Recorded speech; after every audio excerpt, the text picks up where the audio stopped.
112회 기출문제를 한번 풀어보도록 하겠습니다. 실무 부분이고요. 112회 회사는 유미기계라고 되어 있고요. 유미기계 회계기간은 23년입니다. 지금 아시겠죠? 여러분들 이번 회차서부터는 회계기간이 24년으로 나올 거예요. 아시겠죠? 그러니까 항상 문제를 풀으시면 지금이 몇 년도인지부터 일단 확인하시고 시작을 해주시면 좋을 것 같고요. 자, 첫 번째 1번 문제를 한번 들어가 보도록 하겠습니다. 1번 문제는 거래처 등록하라 그랬죠? 맞나요? 네, 유형을 뭐로 하라고요? 동시로 처리하라 그랬네요. 그쵸? 요것만 신경 써주시면 될 것 같고 코드 번호 보시면서 그냥 그대로 입력하시면 되겠죠? 네, 그럼 프로그램에서 우리는 거래처 등록이라는 데로 가셔서 거래처 등록에 코드 번호가 몇 번이에요? 5230번. 거래처는 주식회사 대영 토이. 그 다음에 동시 사업자 등록번호는 10886135574. 그 다음에 대표자 이름은 박완구. 네, 다 영문으로 입력이 됐네. 주식회사 대영 토이 그리고 박완구. 업태는 제조 완구 제조. 주소는 그냥 옆에 우측편에다가 타자 치시면 돼요. 경기도 광주시 오포읍 왕림로 그리고 139. 이해가 되셨죠? 입력하실 수 있겠죠? 네, 이렇게 입력해 주시면 되는 거고요. 자, 두 번째 문제로 넘어가 보도록 하겠습니다. 자, 두 번째 문제는 거래처별 초기 2월이라고 했어요. 그쵸? 네, 그러면 거래처별 초기 2월 들어가셔서 여기 있는 거 그대로 순서대로 처리해 주시면 됩니다. 거래처별 초기 2월 들어가시고 자, 첫 번째는 외상 매출금. 외상 매출금 알뜰 소모품에 500, 튼튼 사무기기에 380인 거죠? 맞나요? 네, 이렇게 수정해 주시고 대차 차익 있는지 꼭 확인해 주시고 이해되셨죠? 자, 그 다음에 이제 두 번째는 바드러움 클릭해 주시고 클래식 상사 720, 강림 상사 200만 원이네요. 그쵸?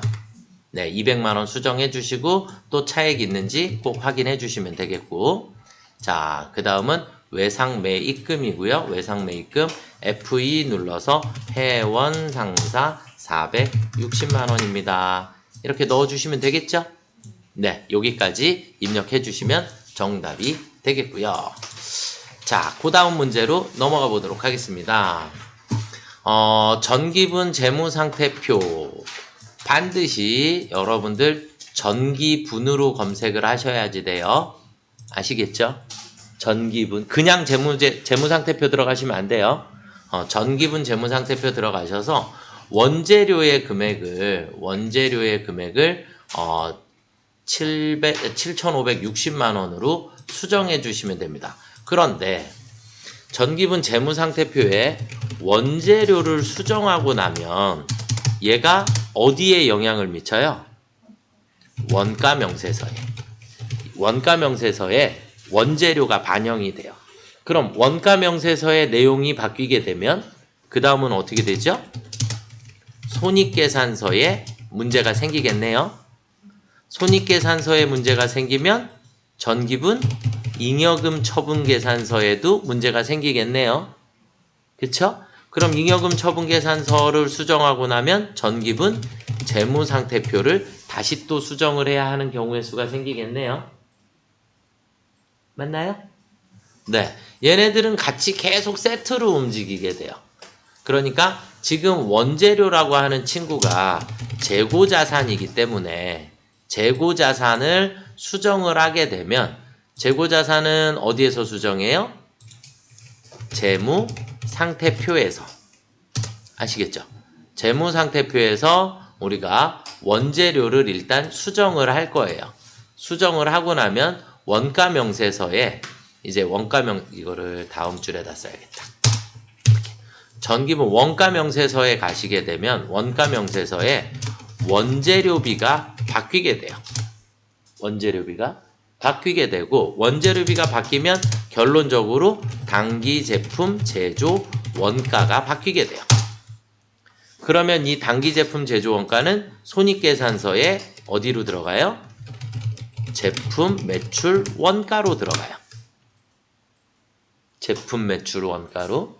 제품 매출 원가로 들어가고 나면 손익계산서에 당기순이익이 바뀌게 돼요. 당기순이익이 바뀌면 이익잉여금 처분계산서에 또 당기순이익을 넣어주셔야겠지요. 그쵸? 얘를 넣어주시고 나면 그 다음에 뭐가 바뀌어요? 미처분이익 잉여금이 바뀌게 돼요. 바뀌게 되고 전기분 재무상태표에 이제 미처분이익 잉여금을 뭐라고 입력해야 되죠? 2월 이익 잉여금이라고 입력을 해주시면 됩니다. 이게 순서예요.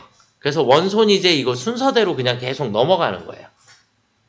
원손이제 순서대로 넘어가시는 거고, 일단 전기분 재무상태표의 원재료를 한번 수정해 보도록 하겠습니다. 재무상태표에 지금은 대차 차익이 없죠. 그쵸? 지금은 그냥 일단 여기 있는 원재료의 금액을 7,560만원으로 바꿀 거예요. 얘를 7,560만원으로 바꿔주게 되면 대차 차익이라는 게 200이 생겼죠. 그쵸? 대차 차익 200 생겼는데 신경 쓰지 마시고 어쨌든 원재료를 바꿨어요. 그쵸? 원재료를 바꾸고 나면 이제 전기분 원가 명세서로 갈 거예요. 전기분 원가 명세서에 가시게 되면 뭐라고 돼 있어요? 재무상태표의 데이터가 변경되어 기말제공품 재고액이 변경되었습니다. 그냥 확인해 주시고 원재료비 금액을 클릭을 한번 해볼까요? 그러면 여기 있는 원재료가 7,560만원이 들어와 있는 게 확인이 되시죠? 네, 그냥 확인. 그러면 어쨌든 여기에 있는 단기 제품 제조 원가가 이제 원재료 하나밖에 안 바꾼 거니까 그럼 여기 있는 단기 제품 제조 원가가 어디로 가야지 돼요? 손익계산서로. 그래서 화면에 이쪽 우측 끝으로 밀어놓고 우리는 전기분 손익계산서로 갈 거예요. 그러면 전기분 손익계산서에 가서 제품 매출 원가를 클릭하시게 되면 여기에 단기 제품 제조 원가가 나와요. 그쵸? 이 단기 제품 제조 원가가 여기에 있는 원가 명세서에 있는 단기 제품 제조 원가가 여기로 이동을 해야 하니까 503835 불 5억 383만 5천원. 이해가 되셨나요? 얘를 엔터를 딱 치고 나서 확인을 눌러 볼게요. 확인을 눌러 주시면 당기순이익이 바뀌는 걸 보실 수 있어요. 어쨌든 여기에 있는 당기순이익이 바뀌었어요. 그럼 이 당기순이익을 그 다음에 어디로 가지고 갈 거예요? 전기분 잉여금 처분 계산서로 가지고 갈 거예요. 그럼 전기분 잉여금 처분 계산서에 지금 여기 있는 당기순이익 불러오기를 누르셔도 돼요. 여기 위에 있는 불러오기를 누르면 손익계산서의 당기순이익이 여기로 들어와요. 이해가 되셨나요? 여기 있는 숫자를 보고 이게 손익계산서니까 당기순이익 그대로 여기다가 쓰셔도 되고 아니면 불러오기를 누르셔도 이 금액이 와요. 자, 그러면 여기에 있는 미처분이익 잉여금의 금액이 바뀌었겠죠? 그쵸? 미처분이익 잉여금의 금액이 바뀌었고 이 미처분이익 잉여금의 금액을 이제 어디로 가요? 전기분 재무상태표에 2월 이익 잉여금 자리에 2월 이익 잉여금 전기분 재무상태표에 2월 이익 잉여금의 금액을 171765 불 하고 엔터를 딱 치면 대차 차익이 없어졌죠. 여기까지 오셔야 정답입니다. 와우. 괜히 4점을 주는 게 아니에요. 점수가 제일 높아요. 그래서 전기분 재무제표는 이렇게 하나씩 단계별로 계속 이동이 되시는 거예요. 이해가 조금 되시나요? 여러 번 풀어보셔야겠죠? 네, 여러 번 풀어보시면 좋을 것 같습니다. 자, 다음으로 넘어가 보겠습니다. 자, 이제 일반 전표 입력 메뉴예요.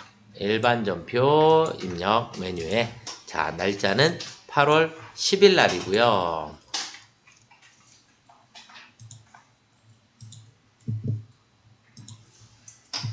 자, 일반전표에 08월 10일입니다. 8월 10일. 제주부서의 7월분 건강보험료 68만원을 보통예금으로 납부하였다. 납부한 건강보험료의 50%는 회사부담금이며, 맞나요? 회사부담금 건강보험료는 복리후생비로 처리한다. 그랬나요?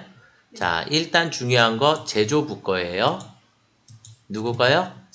제조부 거. 그러니까 우리는 복리후생비를 몇 번대로 쓸 거다? 500번대로 쓸 거다. 이해되셨죠? 자, 그러면 68만 원인데 우리는 급여 지급 시 원천징수 하죠? 원천징수 할 거예요. 50%를. 그쵸? 그러니까 50%는 우리가 뭐라고 해놨어요? 예수금이라고 처리해놨어요. 그럼 요 50%의 금액은 34만 원인가요? 이해가 되셨죠? 이게 전제예요, 먼저. 그렇죠? 그럼 이 예수금 원래 무슨 변에 있어요? 원래 무슨 변에 있어요? 대변. 그쵸? 그러니까 이 예수금 오늘 납부하는 거죠. 납부해야 하니까 어디로 없어져요? 차변으로. 이해가 되셨나요? 그래서 예수금 34만 원이 어디로? 차변으로 사라지면 됩니다. 자, 그러면 8월 10일 날 우리는 차변으로 예수금 얼마가 없어져요? 34만 원. 대변으로 보통예금이 68만 원이 나가면 되죠. 그럼 나머지 34만 원이 우리 회사가 직원들을 위해서 쓰는 돈이죠. 그러니까 511, 차변에 511번 복리후생비가 생기면 되겠죠. 이해가 되셨나요? 이건 4대 보험 납부 항상 이런 식이에요. 그쵸? 네, 이렇게 이해하시면 될 것 같습니다. 넘어가도 될까요? 네, 자, 8월 23일 날 거래입니다. 8월 20, 날짜 틀리면 일단 무조건 다 틀리는 거라 그랬어요. 자, 보관하던 바드러움 350만 원이 만기가 되어 제시하였으나 잔고 부족으로 지급이 거절됐다 그랬어요. 맞나요?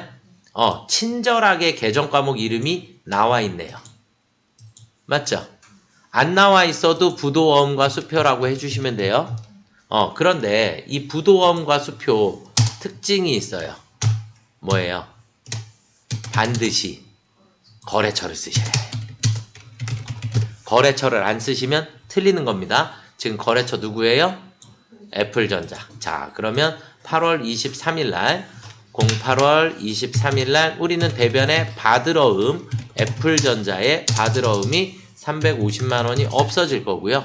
차변에 부도어음과 수표 애플전자 이렇게 양쪽 모두 다 거래처가 있으셔야 정답입니다. 이해가 되셨나요?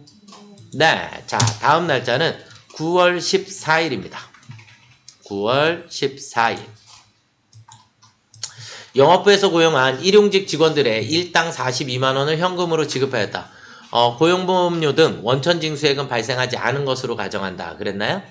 자, 그러면 일용직 직원의 급여를 뭐라고 해요? 네, 그것만 알아두시면 되죠. 잡급이라고 합니다. 이해가 되셨죠?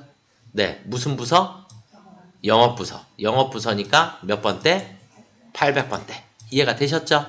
자, 그러면 날짜 09월 14일 날 우리는 대변에 현금이 42만 원이 나갔어요. 맞죠? 차변에 가서 잡급이라고 쓸 건데 몇 번대? 800번대에 있는 잡급이라고 써주시면 되겠고요. 이해되시죠? 네, 자, 9월 26일 날로 넘어가도록 하겠습니다. 9월 26일 퇴직 사원이 퇴직하였대요. 퇴직연금 확정급여형이다 라고 했고요. 확정급여형은 우리가 뭘로 처리해요? 퇴직연금 운용자산 맞나요? 네, 퇴직연금 운용자산에서 지급이 되었다 이 얘기죠? 이해되셨나요? 퇴직급여 충당부채의 감소로 회계 처리하기로 한다. 그럼 퇴직급여 충당부채는 원래 무슨 변에 있어요? 대변에 있겠죠. 부채니까. 그쵸? 그러니까 얘가 어디로? 차변으로. 이렇게 되시나요? 네, 자 그러면 우리는 퇴직연금 운용자산이 빠져나갈 거고 퇴직급여 충당부채. 원래는 이 날짜에서 충당부채가 여유있게 있는지 확인을 먼저 해주셔야 돼요. 합계잔액시상표에 가셔서 09월 26일 날 원래는 화면 아래쪽으로 쭉 내리시다 보면 퇴직급여 충당부채가 여유있게 있는지 확인을 원래 먼저 하셔야지 돼요. 그래서 1순위는 충당부채로 처리하고 화면 중간까지 쭉 내려가시면 비유동부채에 퇴직급여 충당부채가 보이세요. 지금은 여러분들은 저랑 금액이 다르실 수 있어요. 처리를 했으니까. 이해가 되셨죠? 그러면 2,900만원이 있으니까 충분하게 있는 거죠. 500만원 지급하기에. 자 그러면 26일날 우리는 대변에 퇴직연금 운용자산이 500만원이 빠져나갈 거고 차변에 가서 퇴직급여 충당부채가 500만원이 없어지면 됩니다. 그러니까 퇴직금이라는 게 직원들한테 갚아야 할 빚인 거죠. 퇴직금 지급했으니까 오늘 빚 갚았다. 이 얘기예요. 이해가 되셨나요? 네. 자, 그 다음은 10월 16일 날로 가보도록 하겠습니다. 단기 시세 차익을 목적으로 그랬어요. 단기 시세 차익을 목적으로 뭐예요? 단기 매매 증권. 맞나요? 취득하였던 더 푸른 컴퓨터의 주식 전부를 3,700만원에 뭐하였다? 처분하였다. 이해가 되셨나요? 단기 매매 증권은 취득 시에 수수료를 뭘로 처리해요? 수수료 비용으로 처리하죠. 그러니까 얘는 취득 원가랑 상관이 없어요. 얘는 아무짝에도 쓸모가 없는 거예요. 그쵸? 그러면 7,000원씩 5,000 주니까 7,000원씩 5,000 주니까 7, 5, 35 얼마예요? 3,500만원이 내 취득 원가인가요? 네, 취득 원가입니다. 이해가 되셨죠? 맞나요? 네, 그러면 처분했으니까 취득 원가는 무슨 변으로? 대변으로. 처분했으니까 보통예금 계좌로 입금 받았나요? 네, 입금 받은 게 차변으로 들어오면 되겠죠? 네, 자 그러면 10월 16일 날 우리는 대변에 단기 매매 증권이 3,500만원이 나갈 거고요. 차변에 가서 보통예금은 3,700만원이 들어와요. 맞죠? 그러고 나면 우리 양수로 200이 생겼나요? 양수로 200이 생겼으니까 양수 생기면 무조건 무슨 변이요? 대변에 단기 매매 증권 처분 이익이 생긴 겁니다. 양수로 나오면 무조건 이익. 자, 단기 매매 증권이 나갔으니까 여기다가 그냥 편의상 적어드릴게요. 항상 내 것이 나갈 때는 무슨 가? 장부가로 나가는 거고 나한테 들어오는 돈은 무조건 처분가로 들어오는 겁니다. 아시겠죠? 네, 차액이 양수로 주어졌으니까 양수로 나오면 무조건 대변에 이익이 생기는 거고요. 음수로, 대차 차익이 음수로 나오면 무조건 손실이 생기는 거고. 이해되셨죠? 넘어가도 될까요? 네. 자, 그 다음은 11월 29일 날입니다. 11월 29일 날. 액면 5천만원의 사채를 4,900만원에 뭐 했대요? 발행했대요. 어우. 회계 1급에서 사채를 발행을 하고 조금 어려운 부분이다 라고 생각이 드는데 우리는 배우시기는 배웠어요. 그쵸? 사채를 발행하면 돈을 빌리는 거다라고 했죠. 맞나요?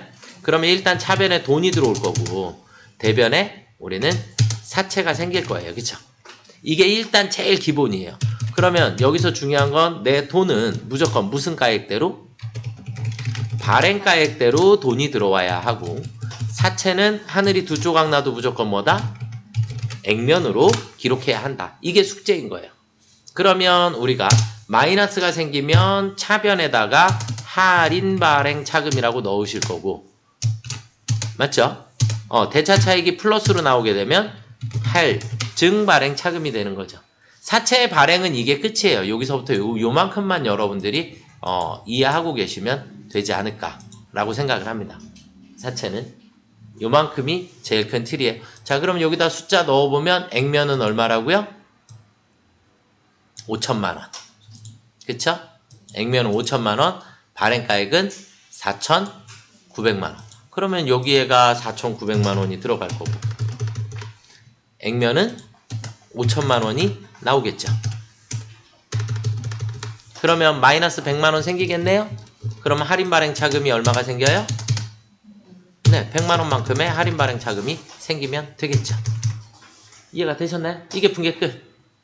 자, 그러면 11월 29일 날 11월 29일 날 우리는 차변에 보통 예금 계좌로 4,900만 원이 들어왔고요. 대변에 사채는 액면 5천만 원이 되겠고 금액이 마이너스로 생겼으니까 차변에 사채 할까지 치셔야 되죠. 사채 두 글자만 치면 안 나와요. 사채가 나와버려요. 그래서 사채 할까지 치셔야 할인 발행 차금 100만 원입니다. 여기까지. 이해가 되셨습니까요? 네. 자, 여기까지 일반 전표 문제들을 다 풀어봤고요. 이제 메인 매출 전표 입력 문제로 넘어가 보도록 하겠습니다. 자, 9월 2일 날입니다. 메인 매출 전표 입력으로 들어가셔서 얘는 화면에 문제랑 같이 보기가 조금 힘들어서 전체 화면을 계속 쓰셔야 되니까 우리 교재에 있는 문제랑 계속 비교하면서 보시도록 할게요. 네. 자, 우리가 9월 2일 날 거래이고요. 9월 02일 날 거래이고요. 제품을 뭐 했어요? 판매하고 전자세금계산서를 발급했나요? 끝났죠? 여기까지만 보고 우리는 과세 매출이구나 이렇게 확인이 가능하시죠? 그쵸? 네. 그리고 대금 결제를 보니까 여기에 공급가액과 세액을 여기서 확인하셔도 되고요. 공급가액과 세액을 여기서 확인하셔도 되고 이쪽 오른쪽에서 확인하셔도 됩니다. 아시겠죠? 어디서 그 다음에 품목, 수량, 단가까지는 채점 대상이 아니라 그랬어요. 어떤 걸로 쓰시든 상관없으세요. 상대방 거래처가 신도기전인 거고요. 화면 위쪽에 보시면 우리 회사가 유미기계예요. 유미기계. 이해되셨죠? 아까 우리 처음 시작할 때 확인하고 들어오셨는데 유미기계 우리 문제에 보시면 신도기전의 물품을 판매를 했습니다. 그래서 대금 결제는 여기에서 어음과 외상 두 가지로 나왔나요? 자, 어음과 외상 두 가지로 나눠져 있기 때문에 자, 일단 우리 오늘 날짜는 09월 2일입니다. 과세 매출이니까 11번이 되겠죠? 제품 팔았고요. 수량 단가 신경 쓰지 마시고 1,000만원에 100만원. 거래처는 신도. 전자인가요? 네. 1번. 분계는 결제가 여러 가지죠. 무조건 혼합. 제품 파는 거 맞나요? 제품 파는 거 맞으니까 엔터 치시고 차변에 가서 어음 받았으니까 우리 뭐라고 해요? 받을 어음 얼마예요?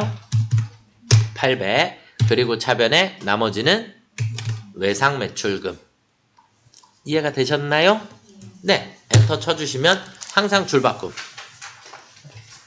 해주셔야겠고요. 자, 그 다음은 이제 두 번째 문제로 넘어가 보도록 하겠습니다. 두 번째 문제는 9월 12일 날 거래이고요.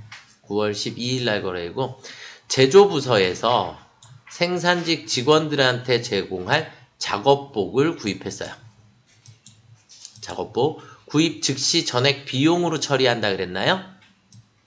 맞나요? 그쵸? 그러면 우리 뭐라고 할까요? 뭐라고 할까요? 복리후생비? 맞나요? 직원들을 위해서 쓰는 돈이니까. 원래는 어떤 계정 과목도 있냐면 작업복을 우리는 피복비라는 계정 과목이 있기는 피복비라는 계정 과목이 있기는 해요. 그래서 회사마다 조금 틀리지만 피복비라는 계정 과목을 쓰는 회사도 있고 지금 여러분들 시험 범위 안에서는 직원들을 위해서 제공한다라는 개념으로 보시면 무조건 그냥 복리후생비로 처리하셔도 크게 문제가 없더라. 이해가 되셨죠? 네. 이렇게 보시면 되겠고 49만 5천원 신용카드로 샀나요? 부가세가 있나요? 네. 업무와 관련되어 있는 건가요? 그럼 매입세 공제받을 수 있죠? 네. 그리고 우리카드로 결제하였습니다. 자, 그러면 날짜는 9월 12일 날. 그러면 우리 유형이 뭐가 돼요?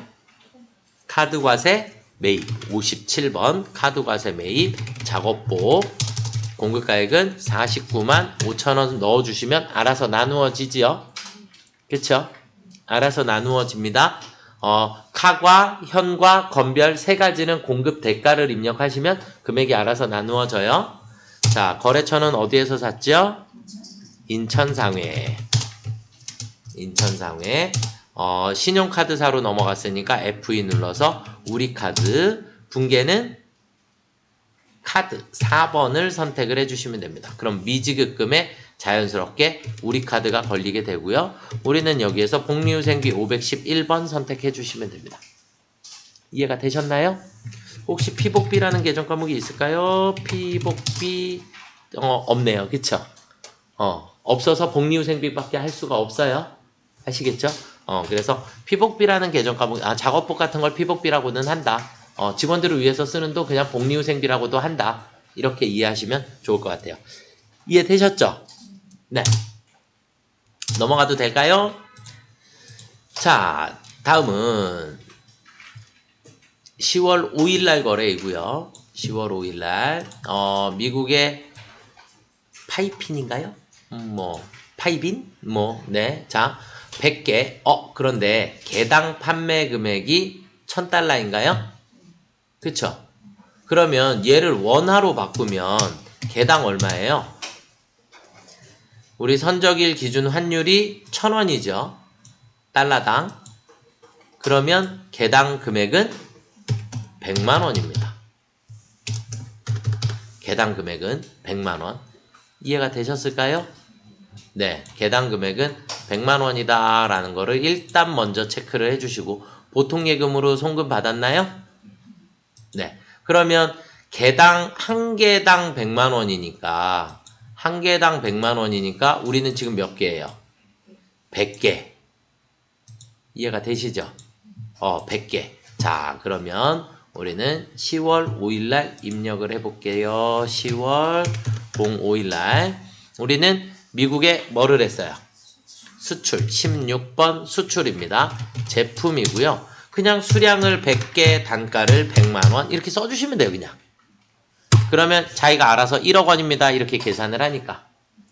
계산기를 직접 계산을 먼저 해놓고 그냥 1억 원만 쓰셔도 상관없으시고 수량 단가를 생략할 수 있으니까. 그런데 지금은 오히려 수량 단가를 쓰시는 게 더 빠르게 계산하실 수 있는 거니까 그냥 수량 단가를 입력을 해주시면 되겠고, 자, 영문 거래처 입력하실 때는 그냥 영문에 P 하나만 입력하시고 엔터 치시면 이렇게 나와요. 아시겠죠? 네, 그리고 한영키 한 번 더 눌러주시면 되겠고, 자, 수출을 했으니까 영세율 구분이 반드시 몇 번이요? 1번. 외우셨죠? 수출은 1번, 영세는 3번. 네, 분계는 혼합. 제품 팔고 차변에 보통 예금으로 돈이 입금이 돼버렸죠? 이해가 되셨나요? 네, 여기까지. 자, 그 다음으로 넘어가 보겠습니다. 자, 10월 22일 날 거래이고요. 10월 22일 날 거래는 영업부 직원들의 역량 강화를 위해 도서를 현금으로 구매했나요? 그쵸? 네. 그리고 뭐를 받았어요? 전자 계산서. 세금 계산서 아니고 계산서. 네. 그럼 계산서는 하늘이 두 조각 나도 무조건 뭐예요? 면세. 전자 계산서를 받게 되었고, 계산서는 하늘이 두 조각 나도 무조건 면세입니다. 아시겠죠? 대금 결제는 현금으로 한 것 같네요. 공급가액은 137만 5천원이요. 이해가 되셨나요?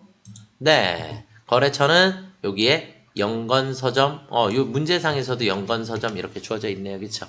네. 자, 그럼 매입 매출 전표 10월 22일 우리는 면세 매입이니까 53번. 도서를 구입했고요. 금액은 137만 5천원. 거래처는 영건서점. 전자인가요? 네. 분계는요? 현금. 계정 과목은 원재료가 아니라 도서 인쇄비 몇 번대예요? 800번대. 이해가 되시죠? 네. 그래서 여기 시작할 때 영업부 직원이라고 나와 있어요. 그쵸? 네, 그래서 800번대 도서 인쇄비로 처리해 주시면 되겠고요.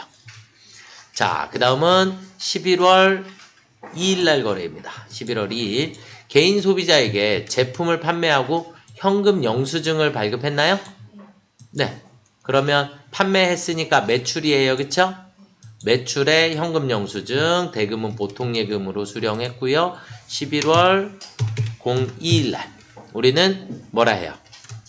현금 과세 매출 22번 제품을 팔았고요. 공급가액은 880만원 써주시면 알아서 또 나누어져요. 어쨌든 800만원과 80만원이시면 됩니다. 네, 거래처는 누구예요? 그냥 개인이네요. 그쵸? 그래서 거래처를 생략하셔도 됩니다. 아시겠죠? 거래처 없이 붕괴는 혼합. 제품 팔고 차변에 뭘로 받았으니까? 보통 예금으로 받았죠. 그쵸? 보통 예금 거래니까 무조건 혼합으로 처리해 주시면 되겠죠. 이해가 되셨나요? 네. 그래서 개인에게 판매를 했을 때는 거래처가 생략이 가능하다. 원래는 문제에서 거래처 생략하시오 이렇게 주어져야죠. 그래야 고민을 많이 안 할 건데, 그쵸? 여기다가 막 개인 소비자 막 이렇게 검색해 보셨나요? 네. 그러실 수도 있으셨을 것 같아요. 그래서 개인에게 이렇게 판매하면, 우리가, 거래처가 생략도 가능하더라. 이해되셨나요? 네. 다음 문제로 한번 넘어가 보도록 하겠습니다. 12월 19일입니다. 12월 19일. 자, 매출 거래처에 보낼 선물. 거래처에 보낼 선물. 우리 계정 과목이 뭔가요? 접대비요. 맞나요? 접대비인데, 증빙으로 뭐를? 세금계산서를 발급받았나요? 그럼 접대비 플러스 세금계산서니까 우리 뭐라고 해요? 불공입니다. 이해가 되셨죠? 네. 자, 공급가액은 50만원에 5만원이 되겠고요. 거래처는 홍성백화점. 이해되셨나요? 네, 매출 거래처에다 보낼 거니까 몇 번대? 800번대 접대비 써주시면 됩니다. 네, 12월 19일 우리는 불공. 우리 선물 공급가액은 얼마였어요? 50만원에 5만원. 거래처는 홍성백화점 전자이고요. 그 다음 불공제 사유 쓰셔야죠. 그쵸? 불공제 사유는 4번 접대비 및 이와 유사한. 이해가 되셨습니까요? 네, 붕괴는 혼합. 차변에 붕괴 카드로 할까요? 그냥? 뭐야, 세금계산서도 발급받고 카드로 결제했어요? 증빙이 2개네요. 그쵸? 맞나요? 이렇게 하시면 안 돼요. 아시겠죠? 카드로 결제했는데 세금계산서 끊어달라 그러면 끊어줘요? 안 끊어줘요? 안 끊어줘야지 되는 게 맞는 거예요. 아시겠죠? 그래서 붕괴는 그냥 카드로 할게요. 붕괴는 카드로 해주시면 되겠고, 차변에 813번 접대비인가요? 네. 네. 그리고 대변에는 미지급금이 되겠죠? 그런데 여기서 중요한 거, 미지급금 거래처가 어디 카드예요? 국민카드. 국민카드로 변경해 주셔야 합니다. 이해가 되셨나요? 그러니까 물품은 홍성백화점에서 산 거고, 돈은 카드사한테 갚을 거죠? 그렇죠? 이렇게 보시면 됩니다. 이해가 되셨나요? 네. 그런데 회계 1급에서 이 정도 나오는 건 좀 반칙인 것 같아요. 그냥 세금계산서만 나오지. 그렇죠? 그래서 하나의 거래에 증빙이 2개가 발급이 되면 된다, 안 된다? 안 된다. 직원이 사장님한테 욕 엄청 먹어요. 그쵸? 백화점 입장에서는 물건은 하나 팔았는데 증빙이 2개가 나가버렸잖아요. 그쵸? 이렇게 되면 된다, 안 된다? 안 된다. 카드로 결제했으면 세금계산서 발급을 안 하든가. 그쵸? 이해가 되셨죠? 한 가지만 생겨야 하는 겁니다. 자, 그 다음은 문제 4번으로 이제 넘어가 보도록 하겠습니다. 문제 4번. 이제 뭐 하래요? 오류가 발견돼서 정정하는 거죠? 맞나요? 7월 31일 날 거래해요. 7월 31일 날 확정급여형 퇴직연금에 가입하고 보통예금 계좌에서 이체하였으나 확정기여형으로 잘못 처리했죠. 그럼 급여형은 우리가 뭘로 해야 돼요? 퇴직연금 운용자산. 그러면 우리는 퇴직급여라고 되어 있는 걸 퇴직연금 운용자산으로만 변경해 주시면 될까요? 맞죠? 기여형으로 입력했을 때 우리는 퇴직급여라고 되어 있었을 거니까 일반 전표에 그냥 가시면 돼요. 일반 전표에 그냥 가셔서 날짜는 07월 31일 날 가니까 퇴직급여라고 되어 있죠? 얘를 우리는 뭐라고 한다? 퇴직연금 운용자산으로 처리해 주시면 됩니다. 이해가 되셨죠? 자, 그 다음 두 번째 문제는 10월 28일 날 거래이고요. 매출 거래처에 선물하기 위해서 그러면 얘를 우리는 뭐예요? 접대비네요. 맞나요? 현금 구입한 선물 세트를 복리후생비로 회계 처리했대요. 그럼 복리후생비를 뭘로 바꾸면 돼요? 접대비로 바꿔주시면 될까요? 그쵸? 얘가 접대비로 바뀌면 되는데 여기에 더 큰 문제가 있어요. 그쵸? 접대비에 세금계산서 수취했나요? 그러면 우리는 뭐라고 해야 돼요? 불공이라고 해주셔야 돼요. 불공. 이해가 되셨나요? 자, 그러면 10월 28일 날, 자, 우리가 일반 전표에 했으니까 일반 전표에 10월 28일 날 들어갔더니 거래가 있어요, 없어요? 없어요. 어떻게 해요? 그럼 빨리, 여기가 아닌가 보다 하시고, 메인 매출 전표에 가셔서, 지금 며칠이라고요? 우리 10월 28일 날, 10월 28일을 조회해 보시면 이렇게 접대용 선물 세트 이렇게 있어요. 이해가 되셨죠? 그런데 과세다 아니다? 아니죠. 그쵸? 그런데 수정하시기 전에, 유형을 수정하시기 전에 항상 분계가 뭘로 처리되어 있는지 확인을 조금 해주셔야지 돼요. 지금은 복리후생비로 처리됐고 출금 전표가 끊어져 있는 거 보이시나요? 그러니까 전액 현금으로 결제한 이런 상황이 되겠죠? 맞나요? 네, 이렇게 될 거고 왜냐면 여기 있는 유형을 불공으로 바꾸는 순간에 불공으로 바꿔버리면 여기 있는 계정값은 원재료로 이렇게 바뀌어버리거든요. 아시겠죠? 이렇게 바뀌게 되니까 불공 사유는 접대비니까 4번이 되겠죠? 그쵸? 4번 밑에 있는 원재료를 813번 접대비로 수정해 주시면 되겠죠? 유형을 불공으로 수정을 하게 되면 분계 같은 것들이 다 바뀌게 돼요.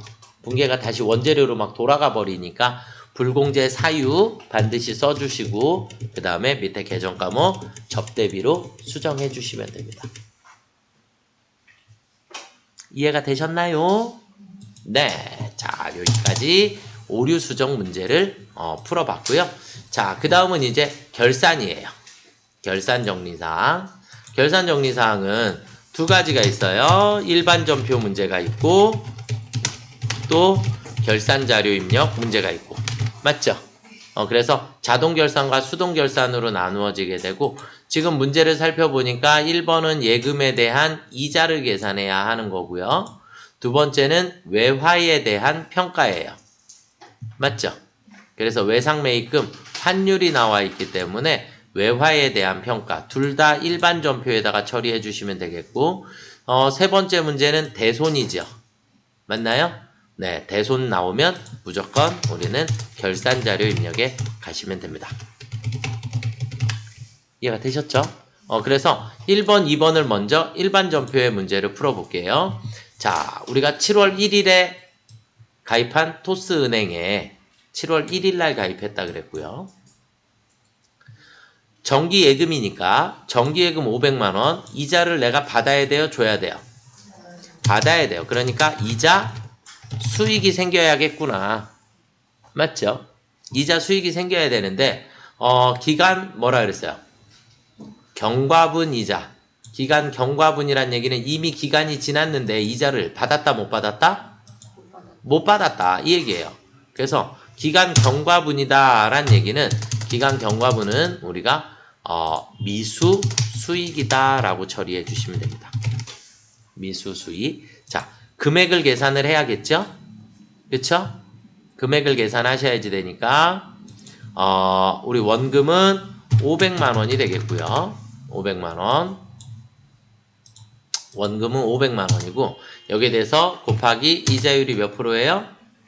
6%. 그렇죠? 그러면 6%, 6, 5, 30, 30만 원이 나오나요? 30만 원이 우리 여기에서 보시면 연이자율 이렇게 돼 있어요. 연이자율. 그러니까 1년분 이자라는 뜻이에요. 맞나요? 그런데 우리는 7월 1일에 가입했다 그랬죠? 그럼 7, 8, 9, 10, 11, 12 6개월분만 받으면 되죠? 그러니까 항상 곱하기 6 나누기 12 나누기를 먼저 하셔도 되기는 해요. 그런데 곱하기를 먼저 하시라고 추천드릴게요. 왜냐면 소수점이 안 떨어지는 수가 있으니까. 가끔 12로 나눴을 때 안 떨어지는 경우의 수가 있거든요. 그러다 보니까 곱하기를 먼저 해주시는 게 조금 더 쉽게. 혹은 6개월 분이니까 선생님 절반이라고 그냥 계산하면 안 될까요? 빙고. 네, 15만 원 맞습니다. 이해가 되셨죠? 네, 15만 원만큼 미수 수익이 생기면 됩니다. 일반 전표에 가셔서 일반 전표 입력에 몇 월 며칠이에요?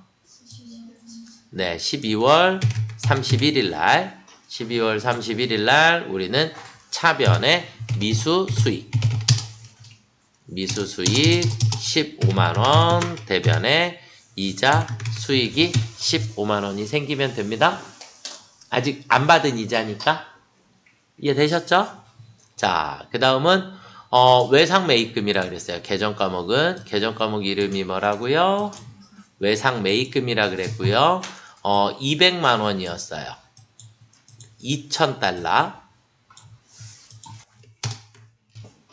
자, 2,000달러라고 했고요. 자, 2,000달러인데 2,000달러가 현재 환율이 얼마죠? 1,040원이 돼버렸어요. 그쵸? 맞나요? 네, 그러면 208만 원이 됐나요? 그렇죠? 네, 우리는 원래 외상매입금이 200만 원이 있었는데 이제 외상매입금이 208만 원이 돼버린 거죠. 맞나요? 그러니까 저한테 득이 생겼어요? 실이 생겼어요? 실이 생겼어요. 맞나요? 왜요? 외상매입금이라고 하는 부채가 어떻게 됐으니까? 증가했으니까. 얼마가요? 8만 원. 이해가 되셨나요? 그럼 외상매입금은 원래 무슨 변이에요? 외상매입금 원래 무슨 변? 대변. 부채가 증가했으니까 계속 대변인 거죠? 네, 그럼 대변의 외상매입금 누구 거요? 상하이. 거래처 써주셔야죠? 얼마가 늘어났다? 8만 원이 늘어났다. 그럼 마이너스 생겼죠? 마이너스 생겼으니까 우리 차변에 뭐라 해요? 외화 환산 손실이에요. 외환차손 쓰시면 안 돼요. 외환차손은 돈 거래할 때만 쓰시는 거예요. 이해가 되셨나요? 네. 자, 그 다음 문제는 매출 채권 잔액에 대한 대손을 설정할 거예요. 그러면 이제 우리는 어디로 갈 거냐면 결산 자료 입력이라는 곳으로 가실 거고요. 그냥 엔터 치시면 됩니다. 엔터 치시면 되겠고 대손 삼각을 한번 눌러 볼게요. 네. 자, 그럼 여기에 있는 데이터들이 이제 우리가 필요한 건데 자, 문제랑 한번 비교를 한번 해볼게요. 문제랑 여기쯤 넣으면 될까요? 안 되겠다. 자, 외상매출금의 기말 채권 잔액은 1,500이라고 되어 있고요. 우리 여기에서 외상매출금 기말 잔액, 지금 잔액 1,500만 원 맞나요? 맞죠? 여기 보이시죠? 자, 그 다음에 받으러움의 기말 잔액은 1,200만 원이래요.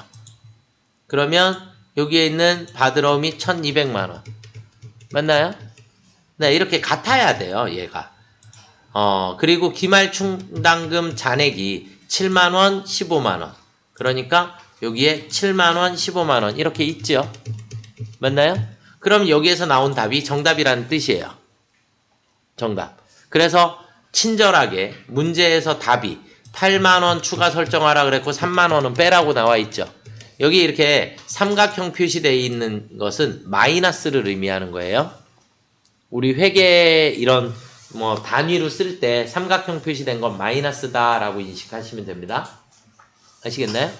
그러면 지금 8만원하고 마이너스 3만원이 동일하게 나왔죠? 그쵸? 동일하게 나왔으니까 나머지는 스페이스바로 다 지워주시면 되고 결산 반영 눌러주시면 정답입니다. 이해가 되셨나요?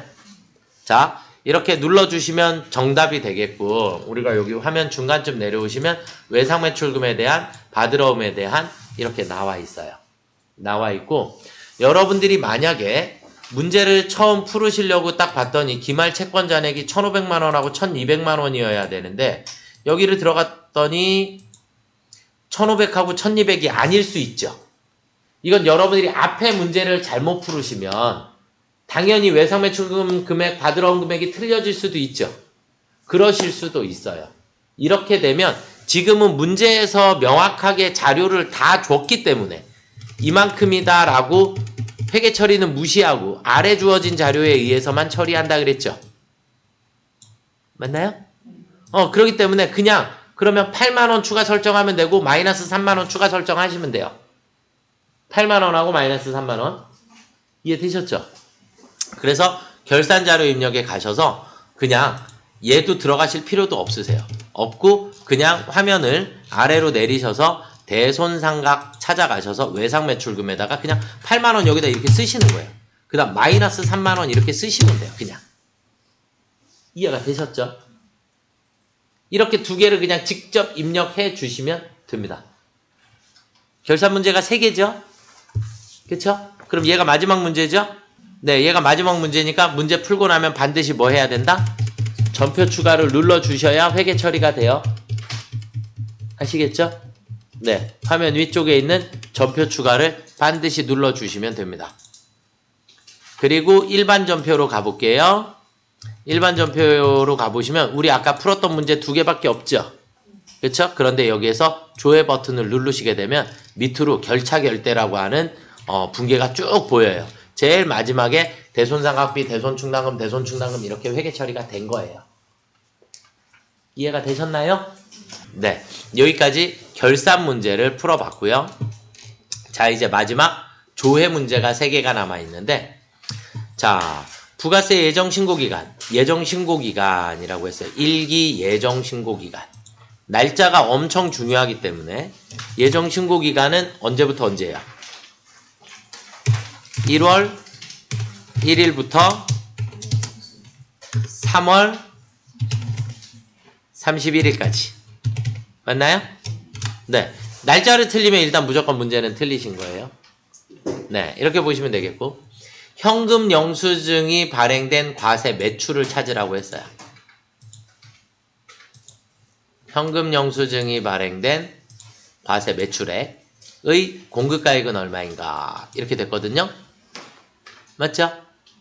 그럼 현금 영수증은 우리가 뭐라고 처리해요? 현과라고 처리하나요? 맞죠? 현과라고 처리하니까 얘는 어디 장부를 뒤져야지 돼요? 네, 메인 매출장. 메인 매출장. 메인 매출장이 이렇게 유형별로 확인이 가능한 거예요. 뭐별로 가능하다? 유형별로 가능하다. 그러면 우리 메인 매출장을 들어가셔서 날짜는 1월 엔터, 03 엔터. 2번 매출의 유형은 현금과세 22번입니다. 이해가 되셨나요? 네, 22번 현금과세로 들어가 보시면 공급가액 물어봤나요? 그쵸? 네, 70만원이 정답입니다. 70만원이 정답입니다.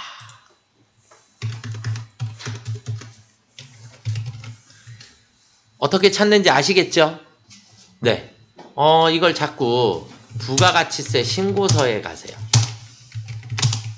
부가가치세 신고서에 1월서부터 3월까지를 조회를 해보면 선생님 여기에 현금 영수증 있는데 돼야 안 돼요? 얘는 뭐랑 같이 있는 거니까?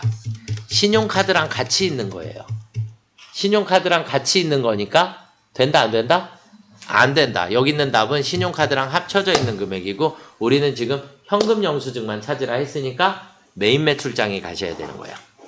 이해가 되셨죠? 네. 자, 그 다음 두 번째 문제로 넘어가 보겠습니다. 현금으로 지급한 이렇게 돼 있나요? 그쵸? 얘가 끝이에요. 자, 6월 한 달 동안 한 달 동안이니까 언제부터 언제까지인가요? 네, 2월 1일부터 6월 30일까지. 이해가 되셨나요? 네. 그러면 제조 원가는 계정 과목이에요? 아니에요? 제조 원가는 계정 과목이 아니죠. 얘네들을 우리가 전후 이제 여러분들 뭐라고 부르시냐면 얘는 분류 과목이에요. 분류 과목. 분류 과목. 계정 과목이 아니라. 지금 계정 과목에 현금을 물어본 것도 아니고 분류 과목을 물어봤죠. 맞나요? 무조건 일개표 가셔야 해요. 일개표, 월개표. 자, 그러면 6월 한 달이라 그랬고요. 일개표 들어가셔서 06엔터, 06엔터. 이렇게 치시면 6월 한 달 동안이 자동으로 잡혀요. 일개표 가셔서 06엔터, 06엔터. 밑으로 조금 내리시면 제조 원가라는 친구가 바로 나와요.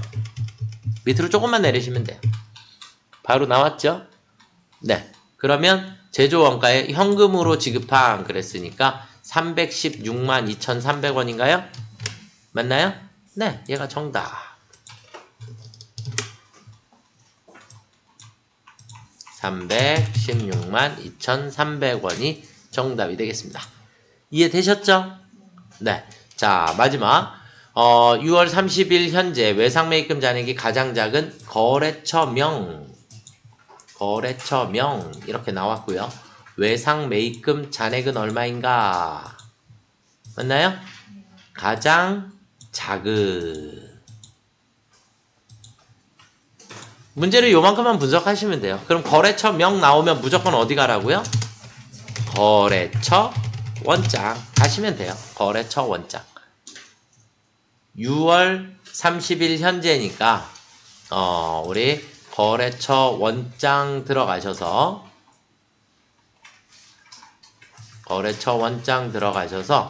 6월이니까 6월 30일부터 06월 30일까지로 조회하셔도 되고 1월 1일서부터 6월 30일까지 조회하셔도 되고 6월 1일서부터 6월 30일로 조회하셔도 돼요.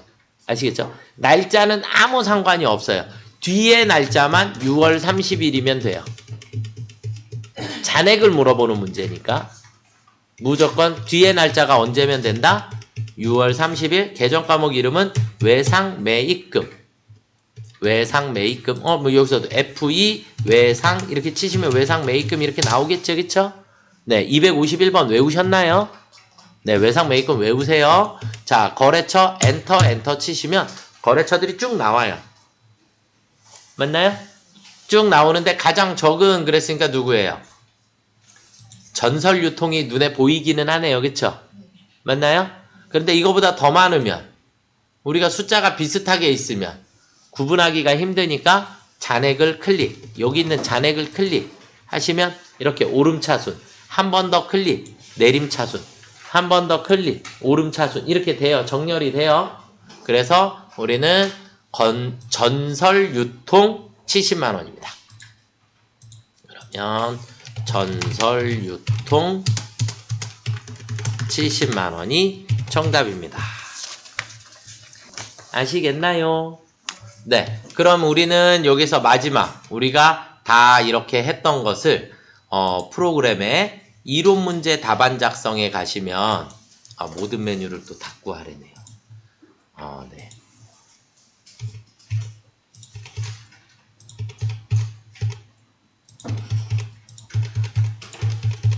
자, 창을 다 닫고 이론 문제 답안 작성에 가면 여기에다 이론은 여러분들이 체크를 하셨겠죠? 그쵸? 반드시 여기다가 또 해주셔야 돼요. 70만원이었고요. 그 다음에 316만 2,300원이었고요. 거래처명은 전설유통. 금액은 70만원입니다. 이렇게 입력을 해 주셔야 채점이 돼요. 아시겠죠? 오늘은 여기까지 하도록 하겠습니다. 수고들 많이 하셨습니다.